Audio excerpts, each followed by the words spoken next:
그 사람이 하던 일에 내가 제안하는 방법을 넣어서 자기 비즈니스를 더 잘 할 수 있다라고 믿을까? 그게 가치거든요. 그 가치들을 묶어놓은 게 우린 프라드가 부르고 그 사람한테 얘기할 필요도 없는, 그 사람은 관심이 없어요.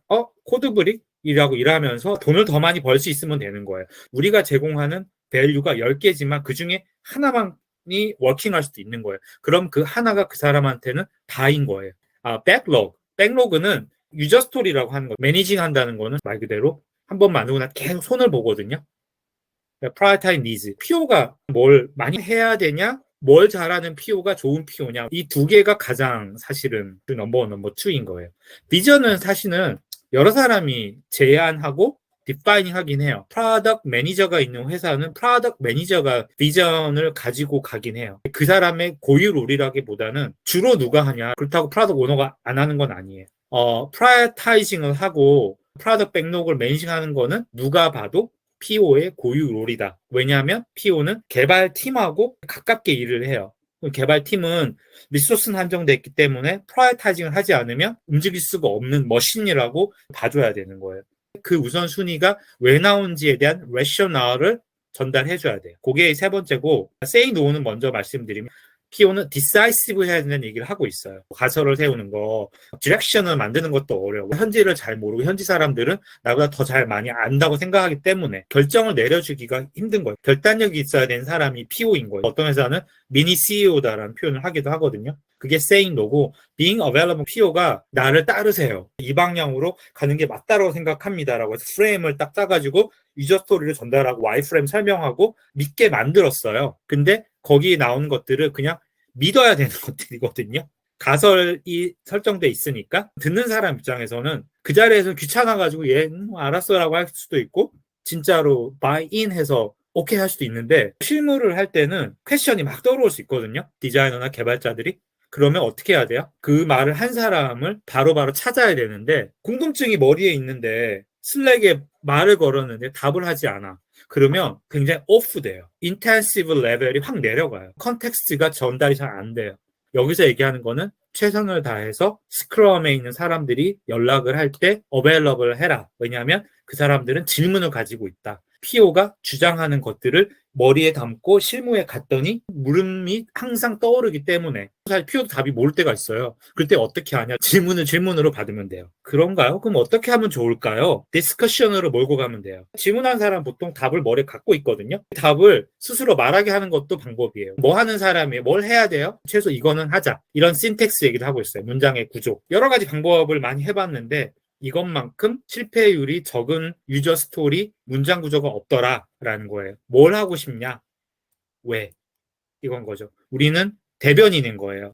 빅픽처를 항상 갖고 둬요. 비전이라고 보셔도 돼요. 이 기능을 언제까지 합시다. 말 그대로 전력 달리. 그때까지는 딴 거 보지 마. 그것만 합시다를 하는 게 스프린트잖아요. 그거가 쌓이고 쌓였을 때 앞에만 계속 보고 달리다 보면 어느 순간 빅픽처가 나올 수도 있어요. 근데 PO는 이거 먼저 나와 있어야 된다는 얘기를 하는 거예요. 그러니까 근데 잘못 빅픽처가 나올 수도 있잖아요. 바뀔 수도 있잖아요. 그래서 보통 사람들이 어떻게 하냐면 틀릴 확률이 적은 큰 단위의 빅픽처를 먼저 가져와요. 가장 안전한 게 뭐냐면 비전이에요. 페인 포인트를 많이 갖고 학습을 하고 그것들을 해결할 수 있는 큰 단위의 이니셔티브라고 하기도 하고 빅픽처를 가져오고 브레이크다운을 하는 거예요. 사이트 스토어를 가지고 있지 않아도 상품 링크를 가지고 내가 인플루언서인데 드랍시퍼나 리셀러처럼 할 수 있잖아요. 그 사람의 인기도를 사용해가지고 내가 셀렉한 거야 이렇게 할 수 있잖아요. 더 쉽게 프로덕트 링크를 주고 애널리틱스를 주자가 밸류란 말이에요. 그게 빅픽처가 될 수 있는 거예요.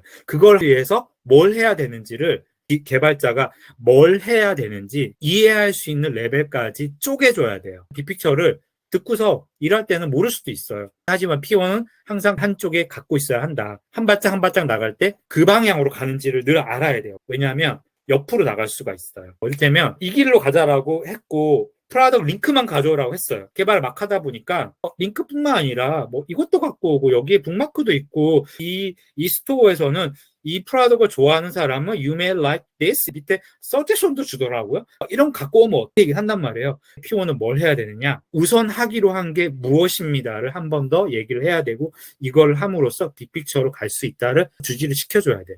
옆에 것들을 쳐줘야 돼요. 그걸 다 하는 걸 도금이라고 해요. 너무 많이 한다. 그러면 옆으로 셀 수가 있어요. 우리는 스타트업이고 뭘 할지 우리도 잘 모르잖아요. 근데 이걸 했을 때 하기로 한 것보다 옆에 거 했을 때 대박 칠 수 있잖아요.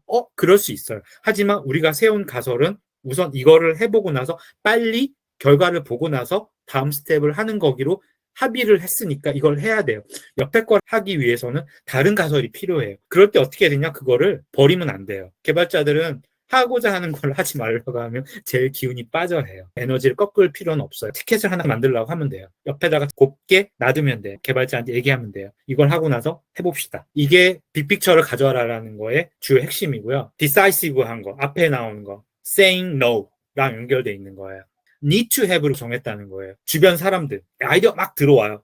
하기로 한 것과의 릴레이션을 항상 머릿속에 갖고 있어야 돼요. 얼마나 어긋나는지, 뭐 교주 같은 느낌인 거예요. 그 제안하는 사람이 거절당했다고 느끼게 하면 안 돼요. 거절한 것과 똑같이 지금 하지 않더라도 다음에 해야지라고 하는 그 모먼트에 갔더니 다른 게 해야 될 수 있어요. 그러면 제안한 사람은 자기 아이디어가 묻혔다고 생각할 수 있는 거예요. 잘 케어해줘야 돼요. 뭐 비슷한 얘기예요. 뭐 be available for your team 아까 얘기 나왔잖아요. 그들이 막 얘기를 해요. 중요하니까 찾겠죠. 뭐 물어볼 게 있으니까 난 지금 이게 넘버원이야. 내가 하는 일 다 제치고 난 이거 물어봐야지 다음 걸 할 수 있어. PO가 답이 늦어지거나 뭐 이러면 컨텍스트의 레벨이 내려갈 수 있는 거예요. 그 사람이 궁금해하는 일에 함께 고민할 수 있으면 되는 거예요. 글을 쓴 사람은 이 사람은 좋은 PO야 라고 평가받는 사람들이 가진 캐릭터리스틱이 이렇대요. 이걸 얘기하고 있는 거예요. 커스터머, 딜라이터, 스토리텔러, 델리게이터, 디벨로퍼, knowledge broker, conflict resolver, effective escalator, customer delighter. 이 서비스 피처, UX를 잘 쓰도록 만들어야 되니까 결과적으로 그 사람이 기뻐할 거잖아요. 좋은 스토리텔러다라고 느낄 때는 주로 스테이크홀더들과의 내가 하고 싶은 거를 딜리버를 했을 때 말 되는 것 같아요. 맞아요. 그거 어려웠는데. 말 돼요. 라는 것을 설득당할 지경까지 스토리텔링을 하는 거예요. 당신이 이것을 했을 때 우리가 어느 길로 갈 수 있는지를 목사처럼 얘기를 해주는 거예요. 유저스토리의 목적, 내가 디벨로퍼예요. 이 PO에 이거 얘기하는데 이거 뭘 해달라는 거야를 이해할 수 있게 만드는 게 유저스토리예요. 머리에 있는 이 밸류를 딜리버리 하기 위해서 이것을 개발자가 해주면 이게 된다고 생각해서 작성을 한 게 유저스토리고 그 안에 디테일이 있단 말이에요. 이걸 했을 때 뭘 가져오는지 장애물 같은 것도 쓸 수도 있는 거고 전달했더니 이해를 해요. 개발자가. 그러면 딴 게 필요가 없어요. 그게 스토리텔러이고 날리지 브로커는 이런 거예요. PO는 공부를 바깥에서 해오기도 해요. 컴페티터를 보고 과거에 실패했던 것도 보고 다른 사람 실패했던 것도 보고 다 갖고 와요. 그게 날리지로 쌓이잖아요. 그 베이스로 유저 스토리를 쓰고 디테일을 썼는데 내가 이것을 공부하고 리서치를 할 때 나와 같이 일하는 디벨로퍼와 디자이너들은 다른 공부를 할 거잖아요. PO는 내가 한 것을 잘 전달을 해줘야 돼요. 로그, 매니지먼트. 그거를 바탕으로 전달을 해준다. 다른 사람이 가진 난리지를 중계를 해주기도 하잖아요. 내 뒤에 있는 다른 이해관계자들 해석을 해서 딜리버를 해줘야 돼요. 에스컬레이터는 중간에 있잖아요. PO는 회사의 C-level person이 뒤에 있고 한쪽 편에는 실무진들이 그 사이에서 컨텍스트를 가지고 잘 왔다리 갔다리를 해줘야 된다. 이걸 잘 했을 때 이 사람은 좋은 PO입니다. 유저스토리를 잘 쓰는 방법. PO가 유저스토리를 쓰면 개발자가 제일 많이 보잖아요. 개발자가 인게이징 레벨이 높게 만들자 쉬워야 된다는 얘기거든요. 다른 해석이 안 들어가는 단어들로 유저스토리를 써라라고 가르치고 있는데 그러기 쉽지 않아. 쓰고 나서 한번 읽어봐야 돼요. 이해되나? 이런 거. 제목을 잘 썼어. 유저스토리 디스크립션 잘 안 쓰는 PO도 있고 자세하게 쓰는 PO도 있어요. 여기에서 밝히는 거는 이렇게 썼을 때 실패 확률이 적더라. 개발자들이 질문을 적게 하는 PO가 좋은 PO긴 해요. IB PO님, 이거 뭐 하자는 거예요? 이게 뭐예요? 이렇게 개발하자는 건가? 이런 질문을 적게 받는 PO가 진짜 그럼 리얼이에요. 이 유저 스토리가 뭘 해결하기 위한 거고 어떤 밸류를 딜리버리 하기 위한 거다를 여기다 써달라는 얘기예요. 이걸 해달라고. 근데 이걸 왜 하냐? 했을 때. 왜 하는지 모르고 개발했을 때보다 왜 하는지를 바이인 했을 때 스트레스 레벨은 훨씬 적어요. 다 신나게 일하고 싶은 사람들이니까. 백그라운드, 주변의 컨텍스트를 갖고 와달라. 2번, 4번하고 엮어서 굳이 안 하기는 해요. 왜냐하면 PO가 잘 모르거든요. 어느 정도 디벨로핑 되기 전까지는 타이틀하고 디스크립션만 잘 써도 괜찮은 유저 스토리예요. 그다음에 2번에다가 5번을 같이 쓰기도 해요. 쭉 읽어보시면 될 것 같고요. 실무를 하는 입장에서는 이렇게 유저 스토리를 바탕으로 모두가 왜 이걸 해야 되는지 가인이 된 상태에서 하는 게 좋긴 한데, 때로는 뭐 유저 스토리 필요 없고 내가 그래서 뭐 해야 되는데 이렇게 나오는 경우에는 어떻게 대처해야 되는지. PO분들이 지금 팀을 구성한 지 얼마 안 된 분들도 꽤 있어요. 이제 막 빌딩이 됐잖아요. 작년까지만 하더라도 어떻게 일을 해야 되는지에 대한 얘기를 좀 많이 했었어요. 한동안 얘기를 못해서 컴퍼니 문화에 대해서 좀 정리를 하려고 하고 있고, 우리는 어떤 식으로 개발을 해야 되고 어떻게 일을 해야 되고, 전형적인 PO에 좀 잘 정리되어 있는 일종의 텍스트북에 가까운 PO의 롤이 있는 반면에, 실무에서는 린 스타트업, 애자일 디벨롭먼트 이런 것들을 다 자기들에 맞게 고쳐서 써요. 어디서 나왔고 어떻게 적용이 되고 있고, 그다음에 남들은 어떻게 했고, 여기 있는 건 이제 결론이거든요. 다른 회사들이 뭐 10년, 20년 동안 운영을 해보고 결론적으로 이런 거여야 돼. 인 거고, 근데 이거를 그 말단에 있는 것만 가지고 무슨 규칙처럼 이렇게 가지고 와서 의도를 모른 채로 쓰면 잘 안 돼요. 애자일을 하면 스크럼을 해야지. 또 아침에 10분 미팅을 하는데 어제 뭐 했고 내일 뭐 할 거예요.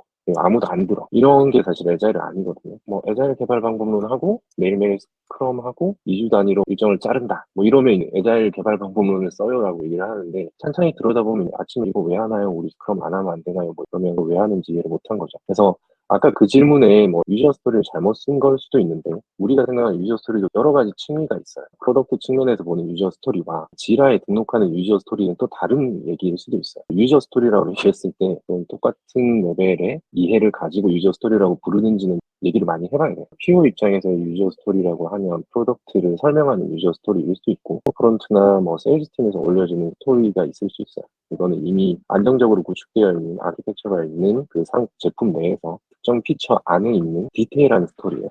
이게 유저 스토리일 수 있고, 처음으로 프로덕트를 기획하는 유저 스토리는 훨씬 더 상위 레벨일 수 있어요. 똑같이 유저 스토리라고 부르지만 스코프나 레벨 오브 디테일이 완전 차이가 나는 거거든요. 잘 모르겠어요, 읽기 힘들어요, 이런 레벨은 백그라운드 스토리를 더 많이 얘기를 해야 되는 단계인 것 같아요. 유저 스토리가 바로 작업으로 못 넘어가는 이유는 온라인이 안 된 상태일 수 있을 것 같아요. 엔지니어 입장에서 잘 모르겠다, 뭘 해야 되나요? 라고 하면 컨텍스트가 부족하거나 얘기가 불충분하거나 유저 스토리만 그 컨텍스트로 이해를 못하는 단계이거든요. 스토리가 읽기 어렵다라고 얘기하면 잘못 쓴 게 맞기는 해요. 서로 간에 프로토콜이 안 맞았다? 왜 읽기 어려우세요? 라고 물어볼 수 있는 것 같고, 그림을 그려드릴까요? 라고 얘기할 수도 있을 것 같아요. 그 사람 움직이게 해야 되잖아요. 끌어오는 방법이 있고 내가 가는 방법이 있고, 중간에서 만납시다 하시잖아요. 양보한다고 생각할 필요 없고 목적을 위해서 가는 거예요. 엔지니어랑 얘기를 해봤는데 이거 만들어 볼까요? 작업하면 내일쯤 볼 수 있겠네요. 이러면 그냥 하세요. 우리가 잘 모르는 영역을 할 때는 중구난방으로 해야 될 필요가 있어요. 성공할지 안 할지도 모르겠고, 돌아갈지 안 돌아갈지도 모르겠고, 이제 모르는 걸 고민해야 되는 거죠. 빨리 유저에게 보내주고, 그런 게 애자일이거든요. 몇백 명씩 투입해서 1년 만들었는데 다 만들어서 내보냈더니 이거 우리가 원한 게 아닌데? 이런 사태를 막기 위해서 우리가 해야 될 일이 뭔지에 따라서 방법론은 얼마나 바뀔 수도 있을 것 같아요. 최근에 프라덕이라는 레벨 하나 만들었어요. PO분들은 그냥 쓰던 대로 쓰시면 돼요. 쓰던 대로 쓰시고, 세훈님 말씀하신 아직 학습이 필요하고 한번 해보자 하는 경우는 쓸 필요는 없어요. 맞아요. 해보고 나서 이 길이 맞아 라고 하면 그때 쓰셔도 돼요.